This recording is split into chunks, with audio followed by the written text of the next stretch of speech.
Peace and blessings, family. I pray that this presentation finds you well. And here today, we want to discuss Malcolm X in a different light on his birthday. We always hear about the mobilizing and organizing and his superior oratory skills. But Malcolm was a man who fought for his people on many fronts. One front that is rarely talked about is image making, visual artistry, the arts of photography and videography, film that he was actually pretty great at and took seriously. Malcolm X often influenced the way photographers work with him in taking photos. And from numerous photographs of Malcolm X, he almost always had his Nikon, King, Regula 111C, or Bell or Howell 70DR. He stated he carried them to collect evidence. Malcolm always carried a camera and a diary with him when he traveled. He understood the importance of documenting things and how the media misconstrues how Black Americans are viewed. When photojournalists visited the community, Malcolm would direct them towards shots of contented family life, children playing at school, and thriving businesses and institutions. The late great Gordon Parks confirmed, who chronicled Malcolm when he was on this earth, in saying that Malcolm was collecting evidence. The images would act as proof for productivity in the Black Muslim community that was ignored by mainstream media. Like we said, he carried a Nikon 33mm still film camera and a Bell and Howell 70DR 16mm film motion picture camera. During his travels to Africa and Asia as a human rights ambassador, Malcolm captured people in places often ignored by Western perspectives. He worked with a Polish and French filmmaker, Edouard Leroux, and may have provided personal archival footage for the film Black Liberation in 1967. Despite his criticism of the media capable of shaping perceptions, Malcolm understood the significance of visual media to amplify his message. As one of the most media-savvy Black leaders of the Civil Rights Movement, Malcolm X was one of the most photographed and documented figures of his time. Although he didn't trust mainstream media, he knew how to use them in his favor, as all of their headlines about him provided him a platform to spread his message. Through photography, he knew how to control his image and highlight his community from a different perspective. In the summer of 1963, for instance, at a civil rights demonstration in New York, he brought along his 35mm camera and busied himself taking photographs. He said, "If there were no captions for these pictures, you would think this was Mississippi or Nazi Germany," he informed one of the New York Times reporters. This is not the first mention of Malcolm filming demonstrations. It seems he made a habit of it, possibly because the mainstream media could not be relied on to report objectively, but also perhaps to help the Nation of Islam identify or at least provoke FBI observers and infiltrators. On a vacation in Miami with his wife and children at Cassius Clay, he kept a notebook in which he drafted several photographs about his family visit to Clay's training camp that were designed to be the basis for a feature news story called Malcolm X, the Family Man. Most of his notes were captions designed to accompany photographs he had taken. During his second trip to Africa and the Middle East, he toured Algiers by taxi leaning out of the car to take photographs, apparently catching the attention of the police, who detained him on departure at the airport, believing the photos would be a security risk. An evening program at the Audubon Ballroom, organized by the Malcolm's Organization of Afro-American Unity in January of 1965, featured color films taken by Malcolm during his travels. This suggests his interest in photography extended to semi-photography too. And indeed, several images of Malcolm show him holding an 8mm and 16mm moving camera, like the ones that were published in Life magazine, taken in the London airport. Malcolm was not the first political leader to try to control his photographic image, but a leader who wields a camera in public is certainly unusual and cannot be attributed solely to a concern over how he is represented. After all, most of the film he shot would have been of people and places he encountered and not himself. Perhaps it is time to return to the vast on and offline Malcolm X archive and ask questions about photography that may not have been asked before. How skilled was he as a photographer? Do his photographs and movie footage have a particular sensibility, even the hints of radical aesthetic practice? Or are they indistinguishable from conventional holiday snaps?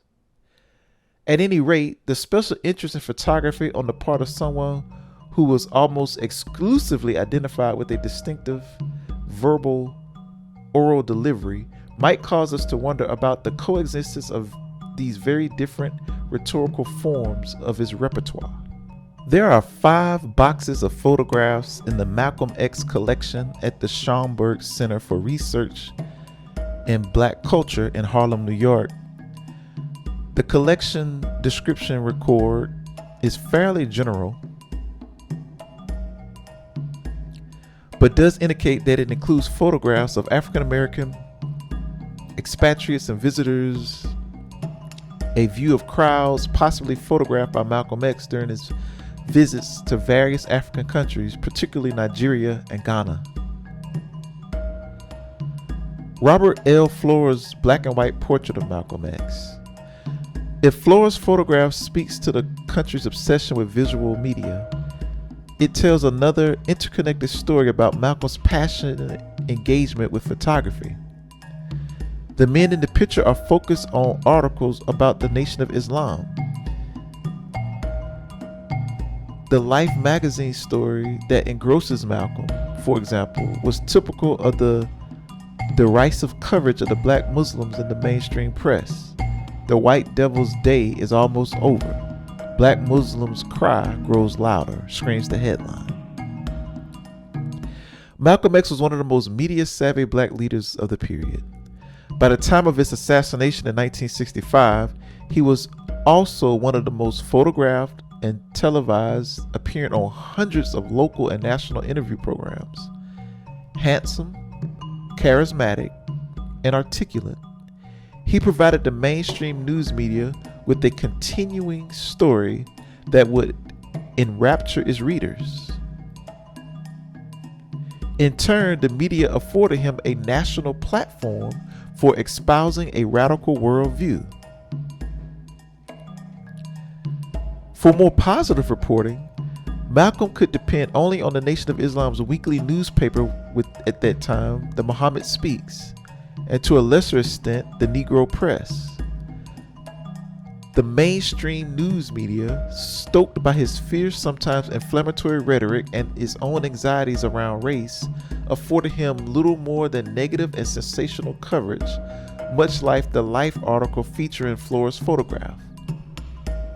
If conventional news outlets typically portrayed the Reverend Dr. Martin Luther King Jr. as the angel of light, as the socialist Algernon Austin wrote, Malcolm had become their villainous angel of darkness.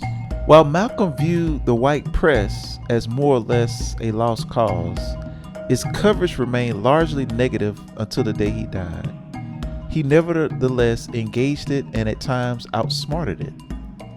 The public's trust of and faith in visual media and its dominant role in shaping public opinion made it a powerful outlet for reaching Malcolm's targeted audience, African Americans disillusioned with the mainstream civil rights movement. Many blacks at that time rejected the Nation of Islam's religious orientation, fundamentalism, political extremism, and cultural isolationism. But many were also skeptical of the mainstream movement.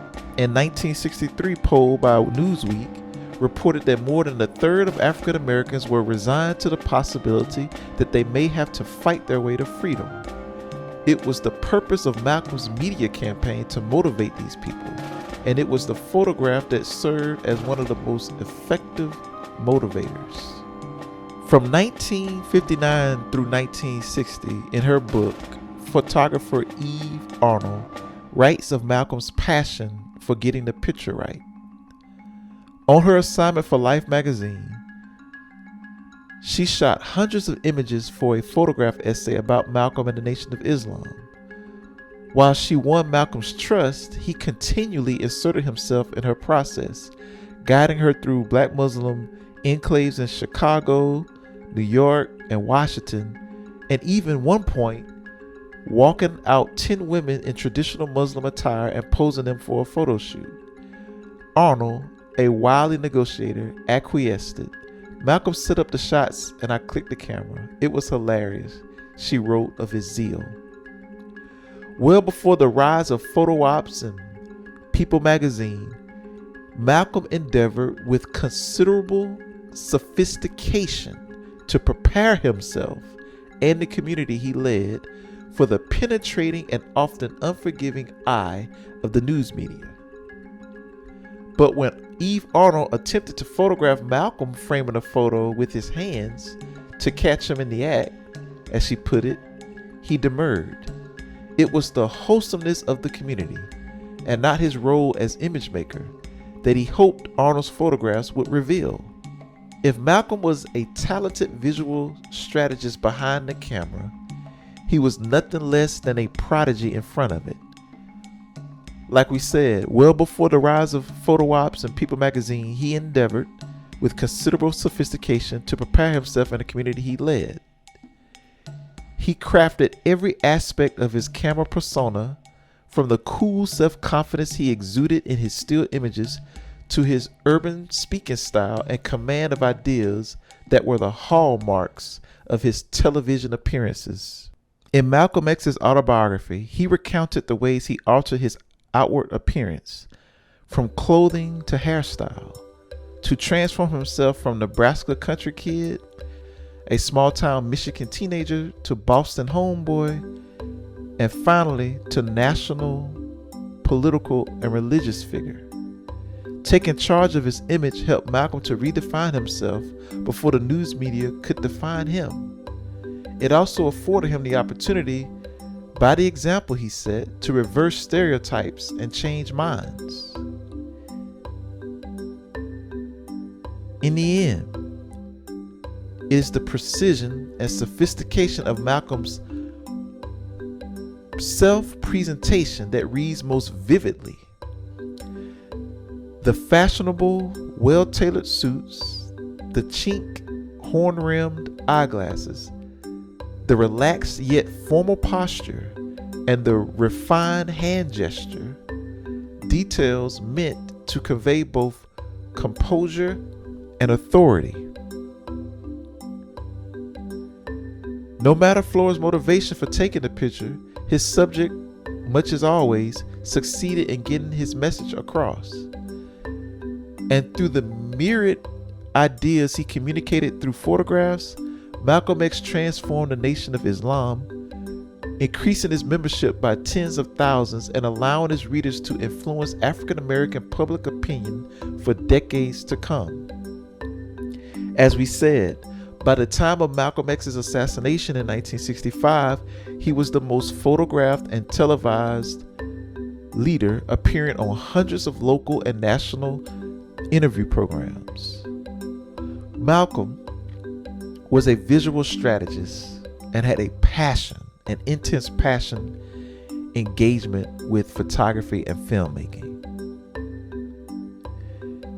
Many of us see that famous picture of Malcolm X by the window with a carbine rifle. But we should quote Gordon Parks, and which speaks to the mind of Malcolm X as a photographer and a filmmaker. A choice of weapons. I choose my camera as a weapon against all things I dislike about America: poverty, racism, discrimination. Malcolm recognized the importance of media and relied on photographers like Roy Hagens and his videographer Earl Grant, as well as himself, to capture the essence of his life and work.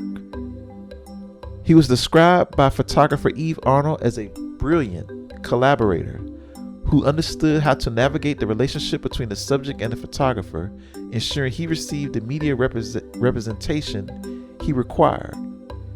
He believed in creating an independent record, telling his supporters that of all of our studies, history is best qualified to reward our research, which included capturing that history on film. Alongside Malcolm's keen interest in photography, the expansiveness of his liberatory mediums engendered a creative movement that took hold of Harlem. This movement continues to help generations of black artists, organizers, and everyday folk get clear on the function of art as an expression of that which is felt, what lives in the deepest part of our interconnected souls. Gordon Parks once reflected that for Malcolm, his camera was a way of collecting evidence of asserting black humanity in the wake of erasure and racist sensationalism. Malcolm's photography was a storytelling tool that decentered a catapultry of white gaze and reasserted black life through the eyes, ears, and hearts of black people. While much of his photographic archive is not available for public reproduction, the simple provocation of Malcolm, the creator, lends itself to a necessary expansion in our collective consciousness of his personhood. His commitment to asserting black humanity has helped to bring forth a new articulation of Afro-American aesthetics with the context of the black arts movement. Malcolm knew something that others of his time didn't. He knew that there would come a time when words and protests would not be enough. He saw a time coming when documentation would be needed, not just to convict the oppressor, but to document for future generations, to show and remind us of what we have been and are up against. Think about the current role of media. Program us with internet, TV, AI, and until we become completely aware and in control of the narratives about us, others will do so through a braised lens. Much love to our dear brother, the most honorable ancestor, Brother Malcolm X. Your legacy lives on. We love you, brother.